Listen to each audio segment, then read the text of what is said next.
Welcome to the Real News Network. I'm Jessica Devereaux in Baltimore.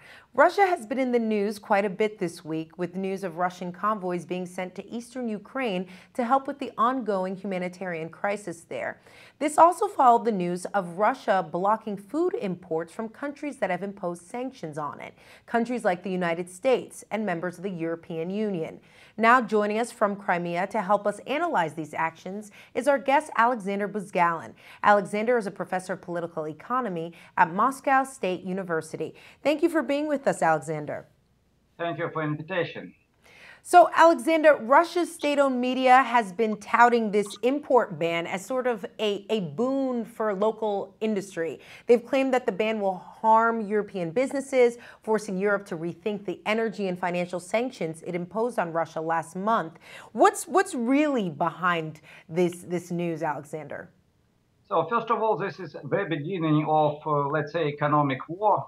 But fortunately now it's not big-scale operations and it's not big-scale problems, both for Russia, European Union and United States. Really, of course, our country needs rebirth of internal production, especially in agriculture.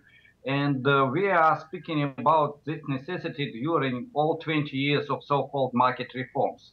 And the last 2 years, we had two very big economic forums in Moscow, Moscow Economic Forum 2013 and 2014, where we said that rebirth and restoration of internal agricultural production and industry, this is extremely important goals. And for this, we need state regulation, redistribution of wealth from oligarchs to their production and ordinary people, and so on and so forth. Now, sanctions from the West became something like a negative push, which can lead, maybe can lead to the growth of state support for internal production and some positive transactions interconnected with state support of agriculture and real sector, industry, transport, and so on. But now this is still, I want to stress, not very big scale of economic changes. Also, I want to add that some European countries will not agree and already did not agree with sanctions, and they said that they prefer to keep sailing to Russia of the cheese, milk production, some vegetables, and so on. And this is the case. So I think it will be not a complete blockade from the Russian side and not complete sanctions from European side. Whose interest is it to really support this import ban? So it's a complex system of contradictions, interests, and intentions. First of all, as I said, there is objective need to support Russian internal production because in past it was, and it is until now, in very deep recession for 20 years. We only partly restored the level of Soviet Union, and it was not very efficient at very high level. So it's a real necessity, objective necessity, first.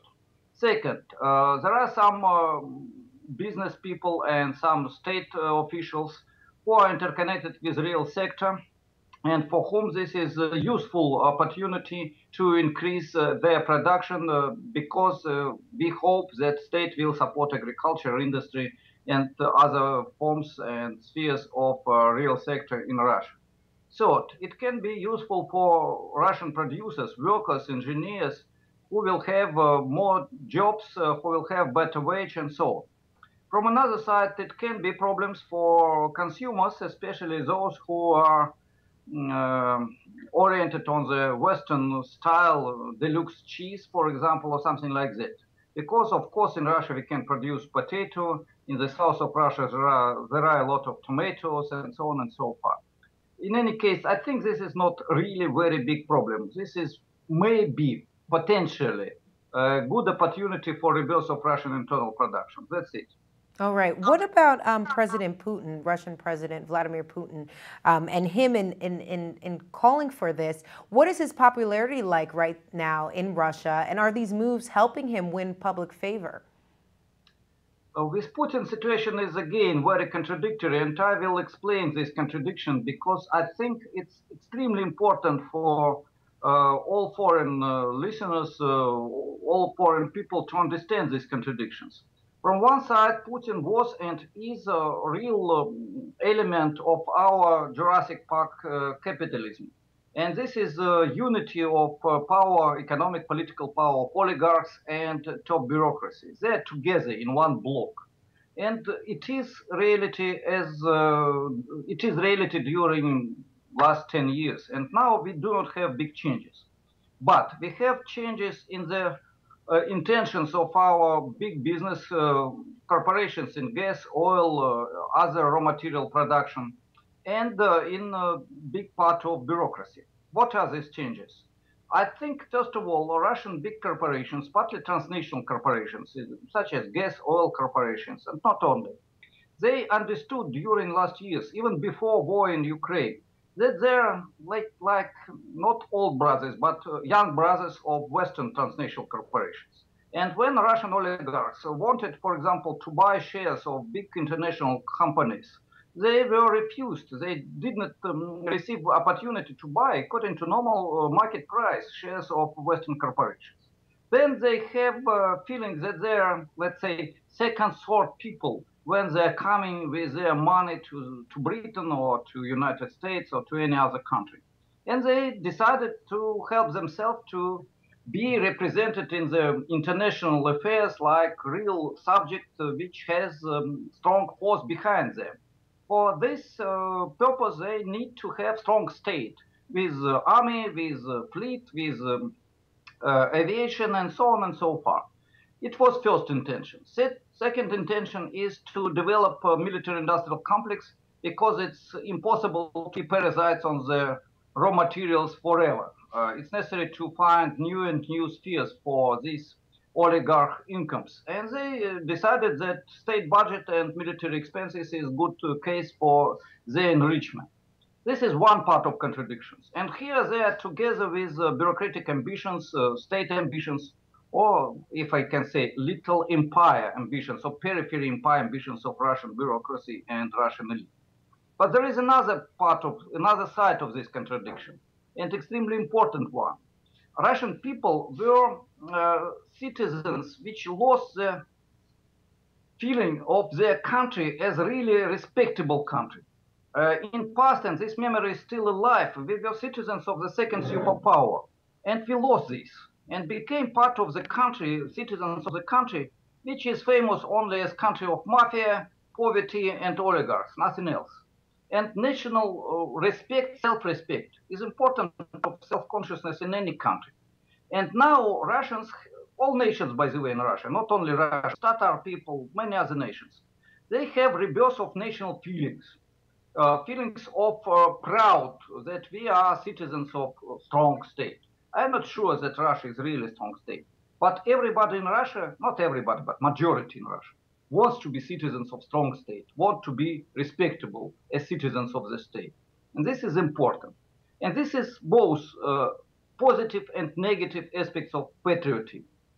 Positive is interconnected with rebirth of a new type of interests, values. Before we had 90% domination of pragmatic market values. Money, private property, nothing else. Competition and private income, that's it. Now, especially because of this military conflict, war in the southeast, in Donetsk, Lugansk, Russians received feeling of necessity to defend the country, motherland, to defend their native life or lives, to be fighters not only for private interests, but for the interest of the society as a whole. This is positive trend. And this is not even very rational. This is in some aspects going from soul, from heart, not from brains. There is another aspect, negative one, interconnected with rebirth and growth, not rebirth, it was during many years, growth of Russian nationalism, great power chauvinism, a lot of speculations around the rebirth of Russia as empire, and so on and so forth. I really hate this, and for me, this is very negative trend, but this is also reality. All right, Aleksandr Buzgalin joining us from Crimea. Thank you so much for being with us. Thank you. And thank you for joining us on the Real News Network.